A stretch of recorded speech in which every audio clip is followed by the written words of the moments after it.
Okay, today we're going to be talking about Jefferson's democracy. The election of 1800s has happened. Jefferson, the Democrat-Republican, has taken office and basically going to change everything there is about government from the Federalists before, who was John Adams.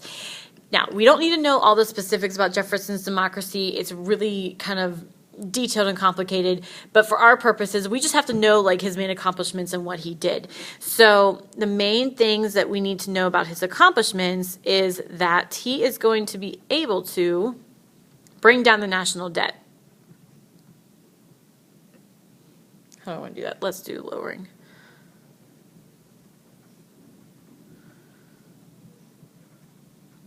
He's going to lower the national debt. And how he's going to do it is he is going to reduce the size of government.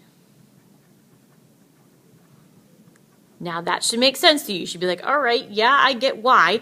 Why would Jefferson want to reduce the size of government? Because he is a Democrat-Republican. They don't like big government. They like small central government that's limited by the Constitution, because these guys, and specifically Jefferson, the Democrat-Republicans, believe in what of the Constitution? Pause for dramatic effect. The strict construction of the Constitution. If it's not in there, you don't have the power to do it. It's a literal document that you follow. And so Jefferson is going to want to reduce that size of government to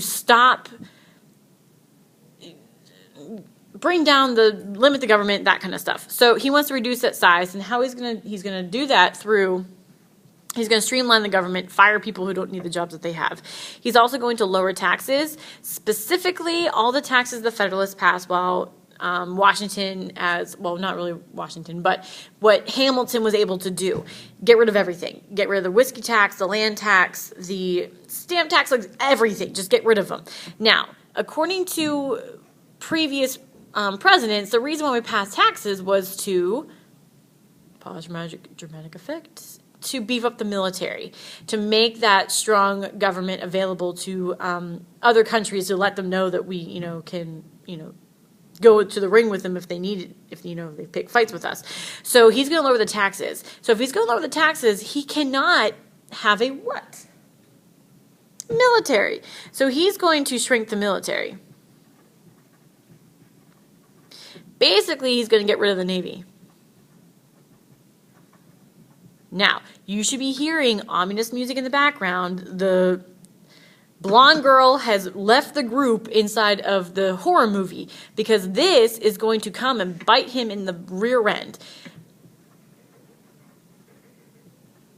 Him not having a Navy is going to be a problem for later in his presidential reign. Also, he is going to, because he's Democrat-Republican, he's going to increase the farming society. Meaning he wants every single person in the United States, every individual, to have their own little individual farming. That takes out the whole, I am a worker for someone, that I owe someone something. I am my own boss, and I am going to grow my farm stuff, my crops, I'm going to sell them, and I'm going to keep the money and grow more crops, and I'm just going to live happily ever after. That I'm not even going to need government anymore because I'm so self-efficient on my own farms. So he wants to decrease the farming society. Now, to do that, you have to have land. And so with this whole increasing of the farming society, he has to expand west, which is going to be the Louisiana Purchase. Now, the word purchase right here, you should be like, wait a minute, bells should be going off, because purchase and president for a Democrat-Republican should not be in the same sentence. Remember, Democrat-Republicans like strict construction of the Constitution. Nowhere in the Constitution does it say that the president can use his power to purchase land. Hint, hint. This is going to come back later.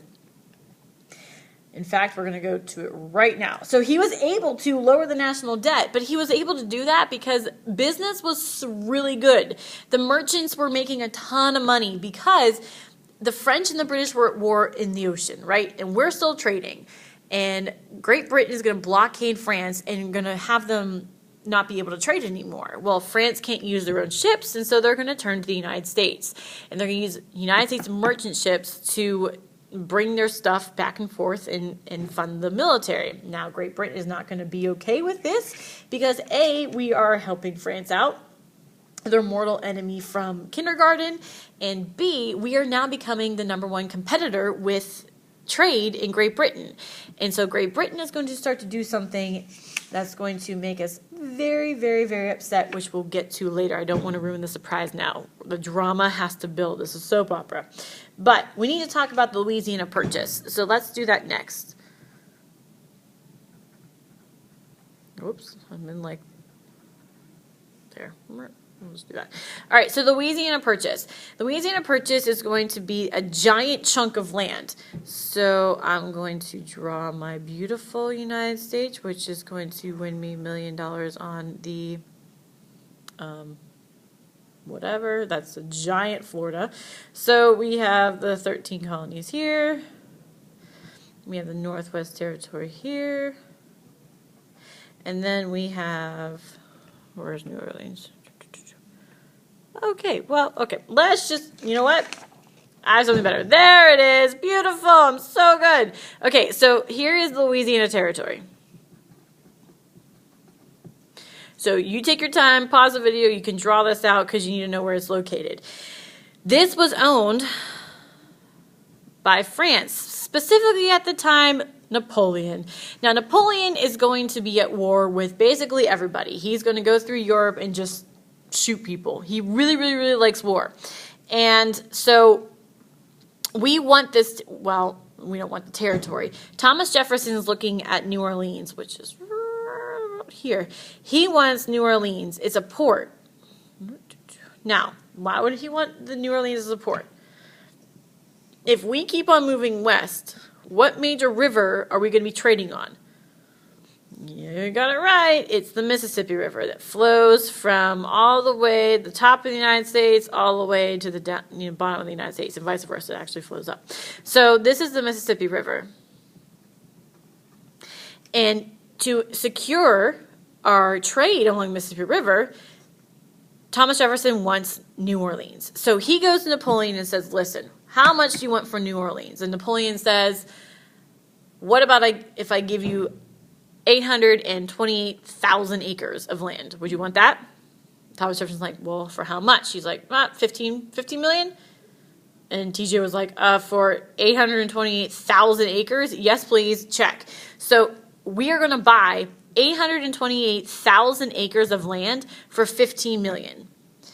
It's around 250 million today. And to just give you a perspective here, a brand new aircraft carrier that we have, a lot actually in the military, it's around $4.6 billion. So a boat for $4.6 billion, 828,000 acres of land that's going to double the size of the United States, 15 million. Well, in today's money, 250 million. We stole it. Basically, we stole it from France. So in order for us to move west, we had to get the New Orleans port. And France is going to give it to us plus 828,000 acres of land for $15 million. And so we buy it and we double the size of the United States. Complete double it. We have so much land here, and Jefferson's about to fall on his knees in happiness because all of this land, he's envisioning all of our American people living in this land, farming on their own, creating this agrarian society, and everyone being happy and wonderful, and no one's poor. They're all eating whatever farm this stuff they have. It's perfect and wonderful. It's not going to work. Well, it is going to work, but his whole vision of complete farming society is not going to work at all. But he's going to send Lewis and Clark in this area, Sacagawea, all that good stuff. You can watch, I'm sure, some Disney movie on it. But main purpose of the Louisiana Territory, the main accomplishments, he's going to reduce the size of government, lower taxes, shrink the military, and Louisiana Purchase. He's going to double the size of the United States. But make sure you understand, he is a complete hypocrite because TJ, will use what construction of the Constitution to purchase this land?